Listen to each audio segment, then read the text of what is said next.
정당한 노동의 대가, 윤리적 소비. 전 세계적 운동이자 상생 프로젝트. 공정무역. 대화와 투명성, 상호 존중을 기반으로 한 공정무역은 네팔, 방글라데시, 인도 등 아시아 지역의 가난한 여성들에게는 새로운 삶에 대한 희망을, 자연주의 전통 기술을 추구함으로써 환경 파괴를 줄이고 생태계를 보호하는 역할을 하고 있습니다. 결국 공정무역의 궁극적인 목표는 바로 사람과 자연이 공존하는 세상. 우리나라 공정무역의 시발점이 된 페어트레이드 코리아 이미영 대표와 함께 공정무역의 모든 것을 알아봅니다.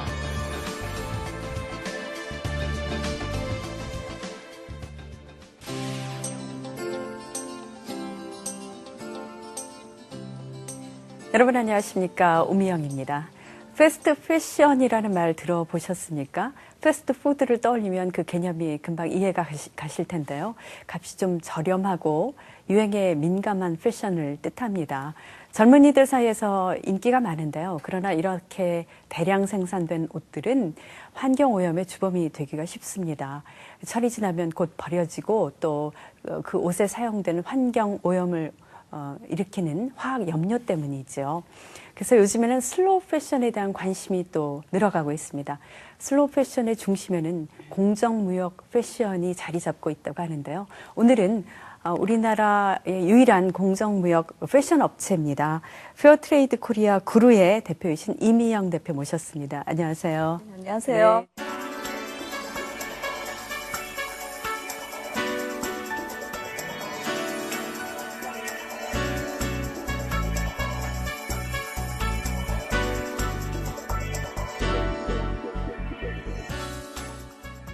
설명을 하다 보니까 조금 어려운 단어들이 꽤 나옵니다. 먼저 공정무역, 들어본 것 같지만 아직 잘 모르는 분들이 많을 것 같은데요. 공정무역에 대해서 먼저 설명을 해 주실까요?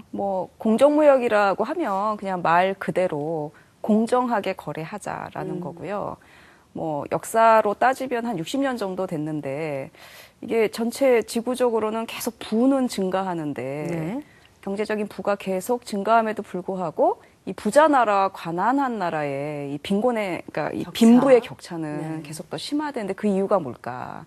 그 이제 무역에 문제가 있다. 그러니까 무역이 조금 더 공정해져야 된다라고 하면서 1%만 무역이 공정해져도 전 세계 10억의 절대적으로 가난한 빈곤층이 빈곤에서 탈출할 수 있다. 이렇게 보는 거죠. 그래서 공정무역이 이제 시작이 되게 됩니다. 네. 역사가 꽤 이제 긴 편인데요. 네네. 그동안은 사실 착한 커피, 공정무역 커피는 많이 소개가 됐던 것 같아요. 근데 저도 공정무역 패션은 처음 들어봤거든요. 우리나라에서는 유일한 공정무역 패션 업체인 네네, 거죠. 그렇습니다. 네. 어떻게 패션에 착안을 하셨어요? 공정무역과 관련해서? 사실은 이제 환경단체에서 10년 넘게 활동을 했었습니다. 그러면서 이제 그 전 세계에 이런 환경 운동을 하는 여성분들을 만날 기회가 많았는데요. 특히 이제 아시아와 아프리카에 그 여성들의 환경 보호 활동이 굉장히 활발합니다. 여러 가지 이제 예가 있을 수가 있는데 그분들의 활동을 보니까 이게 환경 문제가 빈곤 문제더라고요. 그리고 너무 가난하니까 환경 문제가 해결이 되지 않고. 그래서 신경을 못 쓰는 거죠. 네네. 그리고 환경이 파괴되니까 결국은 그 파괴된 환경 문제로 인해서 가장 피해받고 영향을 받는 건 여성들이었어요. 네. 그러니까 주변의 산의 생태계가 파괴되니까 옛날에는 땔감을 구하러 가까운 곳에 나가서 숲에서 땔감을 구할 수가 있었는데 몇 시간을 걸어야 땔감을 구할 수 있거나 또는 집에서 먹는 물을 요리에 사용하는 물을 얻기 위해서 하루에 반나절을 이렇게 물동이를 입고 걸어야 하는 이제 이런 문제들이 굉장히 있더라는 거죠. 그래서 이게 환경을 제대로 살리려면은 이 빈곤 문제, 그 중에서도 여성의 빈곤 문제를 해결하는 게 너무나 중요하구나. 그랬을 때 뭔가 여성들의 빈곤 문제를 그냥 물고기를 주는 방식이 아니라 물고기 잡는 방법에 대해서 같이 고민하면서 경제적으로 해결할 수 있는 방법이 없을까 하면서 그 여성들이 가장 잘할 수 있는 사업이 뭘까? 그러면서도 주변의 환경을 파괴하지 않고, 그리고 부가가치를 또 많이 남길 수 있는 이런 일이 뭘까 하다가 이제 패션에 대해서 주목을 하게 된 거죠. 네, 네. 그런데 그 이름이 회사명이 그 그루라는 이름이 이게 영어인가 했더니 우리말입니까? 네네. 어떤 그 나무 그루 그거 예, 말씀하시는 한국으로 건가요? 도구로 할 때 그루인데 네네. 사실은 그 저희가 이름을 정한 게 시민 공모를 통해서 정했어요. 예, 그리고 또 저희하고 주로 일을 하는 파트너 생산자들이 있는 곳이 주로 이렇게 벵골 지역이에요. 네팔, 방글라데시, 인도 네네. 이쪽 지역인데 이쪽에선 구루 이렇게 얘기를 하면 뭐 영적인 스승, 아, 그렇죠. 네네, 숲의 신, 뭐 이런 의미가 있어서 네. 굉장히 좋은 이름이구나 이렇게 어허, 짓게 예. 됐어요. 그렇군요. 그래서 지금 그 친환경적으로 생산되는 옷을 공정한 무역을 통해서 지금 들여오고 있는 거죠. 우리가 네네네. 어떤 과정을 통한 그런 그 제품들인지 소개를 좀 부탁드릴까요? 과정이 제가 지금 입고 있는 옷도 저희 회사에서 이제 나온 옷인데요. 네네. 이 옷 한 벌이 만들어지는데 보통 1년에서 1년 2개월이 걸립니다. 어떻게 네네. 그렇죠? 일단은 저희 생산자들이 그 여성분들이 가지고 있는 그 원료, 소재가 뭔지에 대한 파악이 우선 이루어져야 되고요. 그러면은 그거에 대해서 이제 일부 양을, 그러니까 뭐 2m, 3m, 그다음에 뭐 여러 가지 부자재, 단추 뭐 등등을 다 수집을 해서 그거를 놓고 한국에서 저희 디자이너 분들이 작업을 하게 됩니다. 네. 그래서 샘플은 한국에서 만들어져요. 최종 이제 컨펌이라고 그러는데, 이 정도 샘플이면은 되겠습니다. 이렇게 결정이 나면 그때부터 이제 옷감을 짜요. 그러니까 제가 입고 있는 옷도 배틀로 짠 직조입니다. 그러니까 수작업을 통해서 지금 네네네. 이루어지는군요. 정말 그 핸드메이드. 수공의 옷이다 이렇게 보시면 되고요. 진짜 한 땀 한 땀 네. 정성 들여 만든 옷이죠. 그래서 옷감을 짜는데 저희가 뭐 예를 들면 한 300m 정도의 옷감이 필요하다라고 하면 염색을 하는 과정까지 하면 보통 3개월 정도 시간이 소요가 됩니다. 그러니까 그런 과정을 다 밟다 보면 최소한 1년, 길게는 1년 2개월 정도. 네, 정말 지금 보니까 아주 시원한 감인데 이런 천연 소재 말씀하시는 거겠죠, 네네. 당연히. 네네. 그러니까 천연 소재를 또 천연 방식으로 염색도 했을 테고 손으로 만들어서 우리한테 도달되기까지 정말 어려운 과정인데 그렇다면 굉장히 고가인 것 아닌가 하는 생각이 먼저 드는데 어떻습니까? 고가로 팔고 싶습니다, 솔직히. 왜냐하면 사실 뭐 한국에서 정말 전통적으로 이렇게 직조를 해서 뭐 예를 들면 한산못이라던가 이건 굉장히 정말 고가의 그렇죠. 훌륭한 예. 명품이잖아요. 한국의 명품. 근데 아직까지는 아시아의 저희 생산자 장인들께서 만드시는 이런 제품들이 그 정도의 가치를 인정받고 있지는 못하는 것 같아요. 그리고 또 저희가 중간 유통을 거치지 않고 직거래로 또 생산자들한테 보다 많은 임금을 지불하면서 진행을 이제 하고 있기 때문에 한 중가 정도의 가격. 그러니까 제가 입고 있는 이 원피스가 한 8만 원대. 예, 예. 사실은 이제 더 비싸게 팔고 싶긴 합니다. 그 제3세기 빈곤국가 여성들한테는 정말 희망의 네. 그 옷이 될 것 같습니다. 그래서 의미도 남다른 것 같은데 일단 이 옷들이 어떻게 만들어지고 어떤 과정을 거쳐서 우리에게 오는지 한번 좀 화면을 통해서 볼까요? 네. 공정무역 패션 기업 페어트레이드 코리아 그루. 오늘은 품평회가 있는 날입니다. 소매가 좀 길어서 이거는 이제 수정해야 돼요. 일단 제품으로 나가기 전 미리 만들어 온 샘플을 직원들이 함께 입어보고 확인하며 수정하는 작업을 거치는데요. 손으로 일일이 작업하는 옷이다 보니 사이즈가 조금씩 다를 수 있고 디자인도 어느 하나 같은 것이 없습니다. 제품은 1년 전에 의뢰하고 이렇게 품평회가 끝나면 보완사항을 추가해 다시 제작을 요청하는데요. 끊임없이 생산자와 소통한 끝에 완성된 상품들.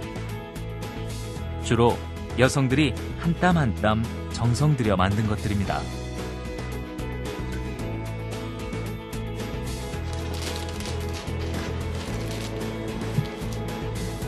무엇보다 생산자 산지에서 나는 고유한 원료나 전통 기술을 그대로 살리고 특히 막 시작하는 소규모 생산자에게 주문을 넣으려 노력하죠.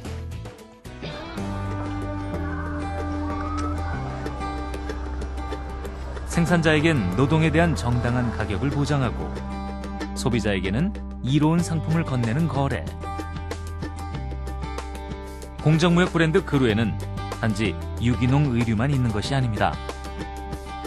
패션 소품하며 생활용품과 장난감, 초콜릿 등 무려 제품 수가 600여 종에 달하는데요. 어떤 소재인지, 어디서 제작한 것인지 친절한 설명도 곁들여줍니다. 저렴한 제품은 여기 있는 지금 천연 염색으로 수박을 만드는 거예요. 이건 굿즈라는 천연 소재로 만들어졌어요. 방글라데시에서 직접.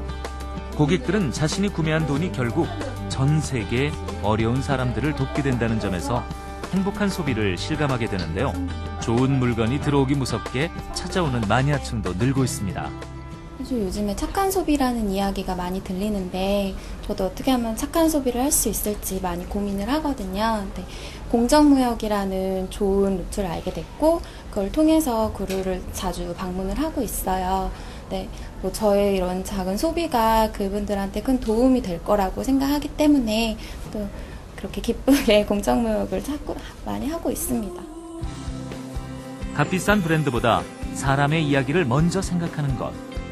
그 이야기가 있는 물건이 사람과 사람을 잇고 자연과 함께하는 아름다운 미래를 만들어가고 있습니다. 네, 화면을 통해서 보니까 소비자의 만족도도 꽤 높아 보이고요. 디자인이 상당히 생각보다 다양합니다. 네. 그 디자인부터 여러 가지 신경 쓰는 게 많으신 모양이에요. 저희가 쉽게 접할 수 있는 소재하고는 좀 더 차이가 있습니다. 물론 한국에도 뭐 100% 면이 있기는 하지만 사실 최근에 면 제품이나 뭐 실크 양모 제품이 100%인 경우는 많지가 않거든요. 뭐 이렇게 화학 소재를 많이 아무래도 섞어서 그렇죠. 예, 가공을 해서 사용을 하는데 저희는 이제 가공이 없고 100% 천연 소재이다 보니까 그리고 또 이 배틀직조가 갖는 그 특성이 있어요. 그래서 이런 소재의 특성을 파악하는 게 디자인 전 단계에서 굉장히 중요합니다.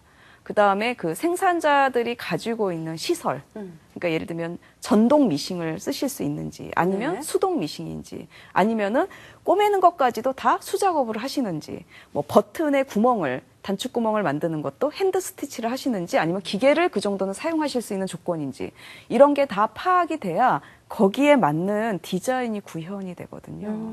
예를 들면 자크를 구하기가 어려운 곳에 자크가 달려있는 옷을 만들 수는 그렇죠. 없잖아요. 예. 그다음에 저희가 단추 같은 것도 가급적이면 그 지역에서 생산될 수 있는, 만들 수 있는 소재를 권장을 합니다.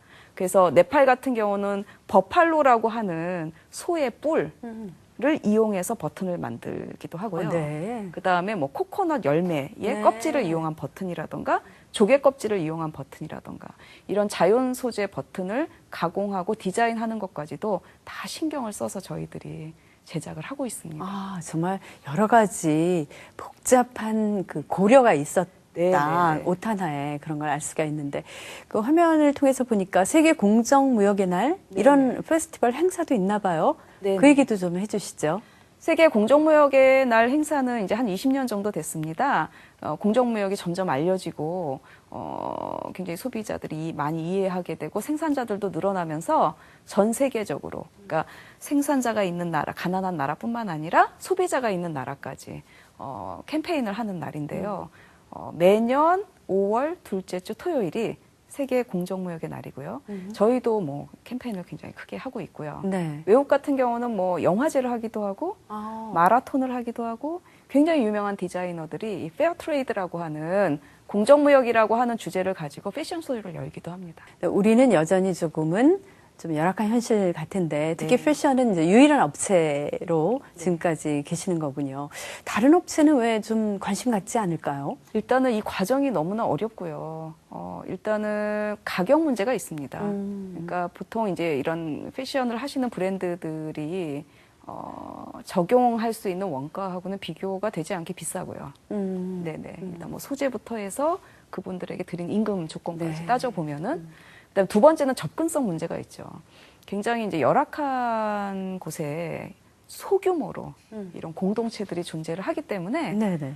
핸들링하는 게, 그러니까 그걸 이렇게 관리하는 게 쉽지가 않죠. 하기는 처음 그 패션을 하겠다고 생각했을 때 어느 제3세계 어느 나라를 어떻게 가서 해야 될까 상당히 막막했을 것 같습니다. 네네. 그 어떤 과정을 거쳤는지 그 얘기도 좀 해주시죠. 처음에 이제 생산자를 발굴하고 또는 기존에 존재하는 생산자분들과 연결되고 네. 하는데 도움이 됐던 거는 제가 그 전에 이제 환경단체에서 활동을 하면서 그래도 좀 세계적으로 활동하는 분들하고 네트워크가 있었던 게 도움이 됐고요. 네. 그다음에 정말 도움이 됐던 거는 일본에 저희와 같은 패션을 하는 사회적 기업이 있으셨어요.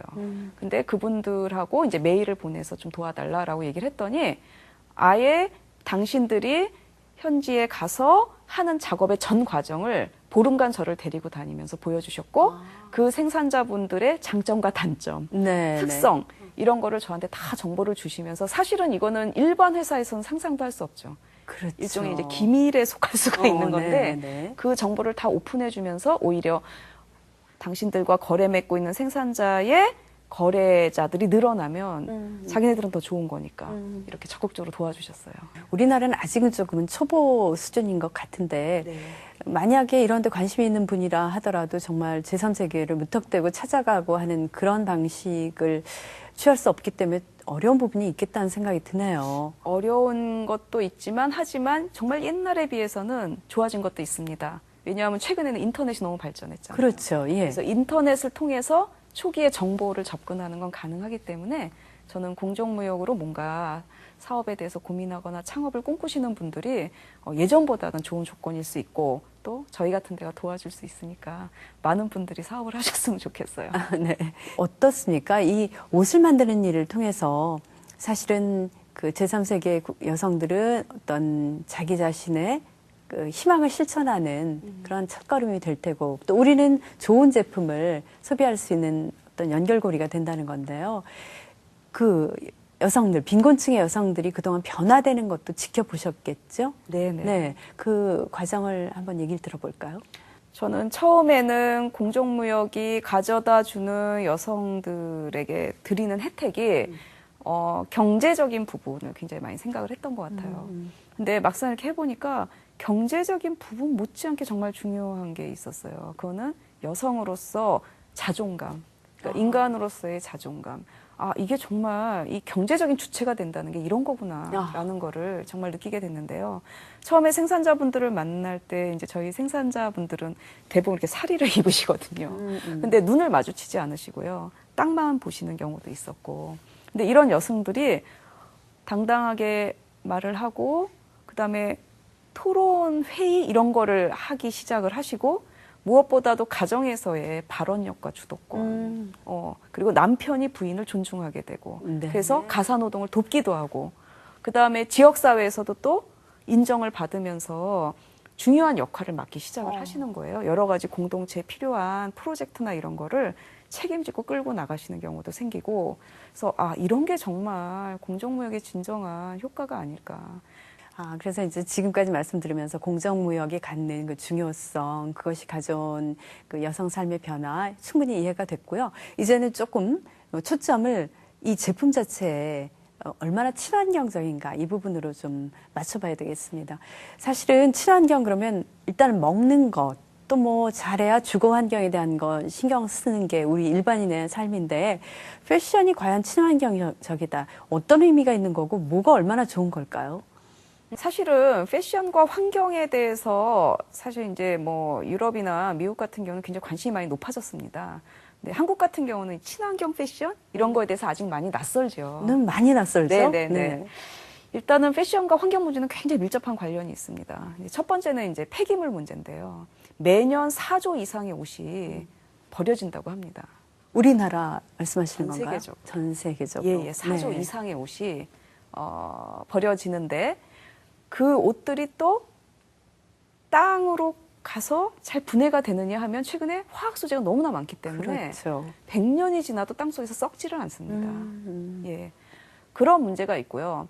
또 저희가 보통 면, 코튼, 네. 면 소재하면은 굉장히 막 이렇게 자연적이고 친환경적이고 굉장히 좋은 소재고 우리 아이들의 두 번째 피부다 막 이제 이런 얘기도 하고 하시는데 사실 면이 좀 더러워요. 네. 네. 안 좋은 게 뭐냐면은요, 약을 너무 많이 칩니다. 아, 이거 요즘 뭐 유기농이라는 거는 그러면 좀 약을 안 친 거죠. 안 친 거고. 예. 아. 그래서 유기농 면에 대해서 이해를 하셔야 된다는 거죠. 유기농 먹거리를 먹는 것도 중요하지만 네네. 사실은 면화밭에 물이 많이 필요해서요. 예. 이 농약을 많이 친 물이 결국 폐수가 돼서 환경 오염을 시키는 문제도 심각하고요. 전 세계에서 만들어지는 살충제의 25%가 면화밭에 뿌려져요. 아, 그렇습니까? 굉장히 약을 많이 쳐야 됩니다. 아, 네. 몰랐습니다, 정말. 그래서 그만큼 또 유기농 면화밭을 일구는 농민들의 노고는 굉장히 또 힘든 거죠. 굉장히 고생을 많이 하셔야 되는데 네. 다행히 이런 유기농으로 면화를 재배해서 옷을 만들어 입어야 된다라는 그 소비자들이 많이 생겨나면서 면화밭이 유기농으로 많이 바뀌고 있어요. 네. 그 대신 몇 배의 프리미엄을 농민들한테 드리는 거죠.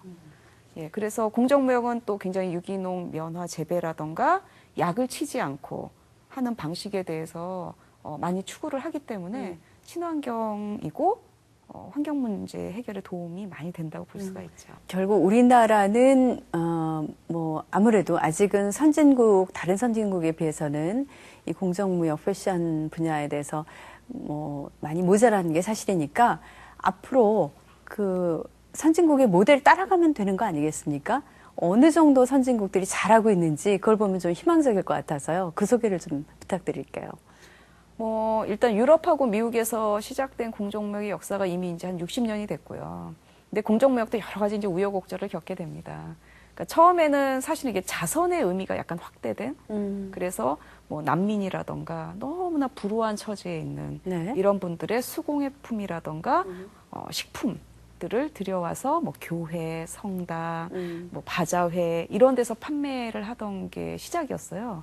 그때는 그 제품이 정말 좋아서라기보다는 좀 따뜻한 마음을 나누기 도와주기 위해서 위해서. 예, 약간 자선의 의미가 컸기 때문에 이게 시장에서 커지면서는 이런 이미지를 극복하는데 굉장히 많은 시간이 걸렸습니다.